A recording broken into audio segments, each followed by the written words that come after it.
Welcome back to the Red Dice Diaries RPG podcast.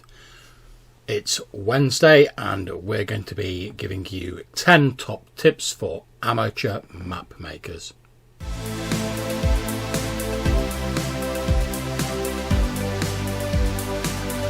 Okay, so I've been doing a fair bit of map drawing recently for my Middlelands/Dolmenwood game. Now, and Hannah said, well, why don't you do an episode about map making tips? And I've got to admit, initially I was like a bit like, yeah, I'm not too sure, because I by no means am any sort of professional cartographer or anything like that. But you raised the important point, didn't you, that most people aren't really trying to do a professional job. Well, this is it. Back when we first met each other, which was nearly 20 years ago, we both were very amateur at drawing maps for games. In every aspect. You know, we'd be like drawing rivers along the grid and that kind of thing. Yeah, like rectangular countries and stuff. The amount of improvement that we both made, there's just a lot of simple little things that we've both learned as we've gone along. Yeah. That hopefully we can share with you, and maybe one of them will be useful to everybody. Okay, so let's crack on with a few general tips first. So my first tip is, most importantly, don't expect miracles on your first time drawing a map. After all, you're not drawing it to go on your wall as a poster or to be a professional cartographied map. Don't get me wrong, those are great, and if you want some inspiration, you should check out the works of Glyn Seal, Nate from WasD20, Questing Beast, 2 Minute Tabletop, and loads of others. I'll put some links in the description of the episode. But like I say, remember, you're drawing the map for your game to enhance and to help you as a play aid, really, while you're running your RPG sessions. If the map does that, it's grand. You don't need to worry about anything else. Tip number 2 is to start small. Now, this might seem like a bit of an odd one, but if you're drawing a world map or something like that, don't try and draw the whole planet in one go. Just stick to the area, whether that's a continent, a country, a shire, even a small town that your game is taking place in initially. This will both cut your workload down and it'll give you room to expand later when you get other ideas. Yeah, that's a really good point, John. If you're going to have lots of stuff going on in other parts of your world and you want to have like a big sweeping world, you can still sort of say, oh, well, the city is to the north, there's a coast to the south that keeps getting attacked, there's another country to the east. But you don't need to define how far away that is. Yeah. You don't need to define any more than you want to put in your background. And if you give yourself room to expand, you can get a lot more interesting stuff in there as your players build on it with you. Exactly, and that runs nicely into tip number 3. Keep your first map vague. As Hannah was just saying, don't try and plot down every village, temple and whatever. Just put down the major natural features like your mountain ranges, your forests, swamps, stuff like that. Maybe 1 or 2 major settlements, just enough to get your game going. If you plot out everything in advance, then later on you've got some great ideas. You'll be trying to cram them all in. Keep it vague, and like Hannah said, you can always add more stuff in later. Think of it as creating just the area that your characters can see in specifics. And then everything else, keep it vague. They've not been there yet, so you don't need to define it yet specifically. Like you say, you don't need to know about every village and every tree that's even 5 miles north, let alone 100, if all of your first adventure is in a village. And somebody might come up with a brilliant idea that you want to add into your map during that first adventure.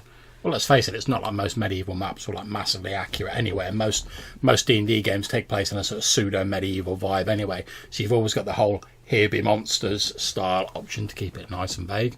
Mm-hmm. Okay, so tip 4, use whatever method of drawing feels comfortable for you. Now, if you're a whiz with Photoshop or GIMP, then feel free to use those. However, there's nothing wrong with the old-fashioned pen and paper. You can always scan your image afterwards or photograph it if you want to import it to a virtual tabletop. Just concentrate on the map and putting your creativity into that. You don't need the extra hassle of trying to master a whole new way of drawing. Absolutely. If you do like using Photoshop and those sorts of programs, there are loads and loads and loads of brushes for cartography on various different free brushes sites that you can use. Some even like text fonts that you can use for cartography. But if you don't know how to use a computer program, don't worry about it. And if you are going to be using a computer program, consider drawing it first, just to give it that like hand-drawn texture when you do scan it in. Yeah, and I mean, if you're really sort of like, oh, I've got no artistic ability whatsoever, or you can't use a pen and a paper for some reason, there are loads of different map-making softwares online specifically designed to make RPG maps, whether that be like Hexographer, Wonderdraft, Incarnate, things like that. What was that one that we had back in the day? Campaign Cartographer. And that's still out there. Is it? Yeah, it's still going strong. Marvellous. I mean, it's several versions advanced of the one we've got, but it's still going strong. Okay, so tip number 5. Check out some maps on the internet for inspiration. Have a glance at some of the maps on the internet. It's easy to do with a quick search. I mentioned some people earlier who do good maps, and I'm going to put some links in the description of this show. But when you look at these maps online, mostly done by like professional cartographers, don't feel intimidated. You don't have to draw your maps to these standard. You're just looking at them as inspiration. Mm-hmm. Something else that you can do there is to save yourself some time. You can take a map like that, pull the rivers and roads off it and repurpose it for your whatever. Yeah, you're just making a map for your own game, like Hannah said. Yeah. If you print out 3 maps off the internet, cut them up and sticky tape them together to make a new map, go for it. It's whatever works for your game. Yeah. Okay, so let's move on to some tips for drawing the map. So tip 6 is try not to make the shape of continents and countries too regular. We joked a little bit earlier about some of my earlier maps having like rectangular continents and stuff like that. But continents and countries are ragged, jagged, and they're irregular. They're formed by centuries, even more than centuries of erosion and continental drift. In fact, millions of years. Rectangular continents and geometric shapes just look a little bit odd, to be honest. If you need some help with this, I find a good method is just to grab a handful of dice. They can be any kind of dice you want. Roll them on your blank page, and you can then use the dice as a guideline to draw your jagged outlines around. I do like that method myself. I'd recommend as well, if you're going to do that, do 2 or 3 different lots of it and try using some different sizes of dice, or mixing some beads in there or some counters, just so you've got some like little islands, big islands, instead of everything being all about the same size. Indeed. Tip 7, make yourself aware of some basic geographical principles. Now, if you're drawing a country scale map, there's a few things you should be aware of. You don't have to be a geography master or anything like that, but these simple ideas can give your map a bit more of an edge of realism. So, rivers flow from high places, mountains, etc., to the sea, normally via the most direct route, only snaking around raised areas of terrain. Rivers seldom branch and then rejoin the main body. Most kingdoms have their borders marked by some form of terrain or natural barrier, and settlements are mostly built near bodies of water, fertile land, or other useful resources.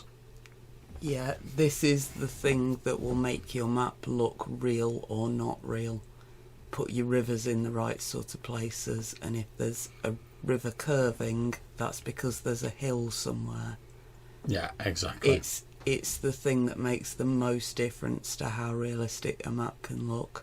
So it is worth taking the time to just consider it as you're going. Indeed. Tip 8, don't overcomplicate the symbols you use on your map. You don't need to draw every tree. A cloud shape with some basic shading will do. A shaded area with some simple pointed shapes is fine for a mountain range, and a slightly darker area with some broken lines will more than suffice for a swamp or a marsh. Also, while you're doing this, draw yourself a key on the map explaining the symbols as a handy reference for both you and your players if you come back to the map later. Now, this is something that's worth considering, of like what scale the map is being drawn on. Yeah. If you're mapping out, say, a small village as a big play map, you do want to put a lot of detail into there. Yes, that's true. Because it's going to be like a battle mat and you're going to have stuff going on there. But you also want to leave like enough open for roleplay to happen so that it's not just a war game on a big map. Unless you're there for a war game, in which case, by all means. Crack on. If you're going for bigger maps, it's less important to get those little details in. And tip number 9 is to make a copy of your initial map. Now that could be a second printout, a photocopy, or you could even trace over and draw a second one. Have a second copy, that way if your first map gets damaged or lost, you've got a backup and you're not going to have to try and redraw the whole thing from memory. Yeah, it's also interesting to see how the map progresses as it goes along. And finally, our 10th point is to make notes on your map. Don't be precious about it, it's there as a game aid. When the players encounter orcs near the forest, jot it down on your map as a reminder to both them and you. If they hear rumours of a haunted tomb in a nearby swamp, write it on that rough area of the map. If you followed our tip number 9, then you've got a clean copy of the map anyway. Write as much as you need on the map to make it useful to you and your players during play. Yeah, absolutely. And this is where like old school photocopiers were brilliant in the 90s. Yeah. Because when we were like doing D&D in high school, you'd just take it into the school library and get yourself a quid's worth of copies of your map. And you could give one to every player to make notes on. Mm-hmm. You could make notes on it yourself. And as you say, keep one nice, colour it all in pretty with pencil crayons. If you've got like an electronic copy, a scanned copy, a photographed copy, you can always just print out a few extra copies. And as Hannah said, it can be a nice idea to give players their own individual maps that they can personalise. It's a cool thing for them to have. And they might write stuff on their maps that maybe you forget to put on yours, or maybe they consider things a little bit differently, and it's an interesting sort of compare and contrast. So that's it for this episode. That's our top 10 tips for amateur map makers. We hope you've enjoyed the episode. If you want to get in touch with us, you can leave us a voicemail message on the SpeakPipe website, link in the description, or you can email us. The address is rddrpgpodcast@gmail.com. We really do enjoy getting your voicemails. So until we see you next time, take care, stay safe, and keep gaming.